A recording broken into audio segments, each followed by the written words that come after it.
The initial call to police from this home on Wilbur Court in Columbia came from a man in his 20s who reported that he had been stabbed repeatedly by his brother with a spear, and the sibling had since fled from the scene. About 8 o'clock, a lot of police cars, and I saw them. They had one guy up on the porch just sitting there kind of waiting to talk to police, and everything was milling around, but I didn't really know what happened.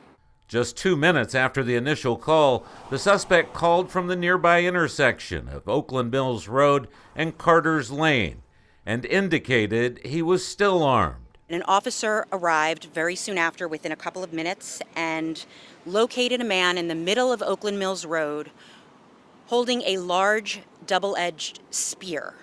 Police say the armed suspect moved towards the officer with the weapon and refused to drop it upon command, which ultimately led to the officer shooting and killing him. I'm not going to say it makes sense, but there's some trouble over there.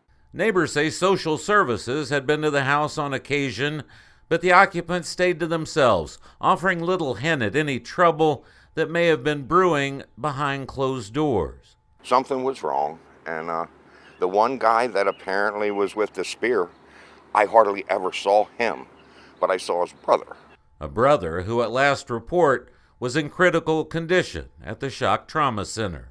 As with any police-involved incident which results in death, this case has now been handed over to the Maryland Attorney General's Independent Investigations Division. At this point, the brothers' names have not yet been released. In Howard County, Jeff Hager, WMAR 2 News.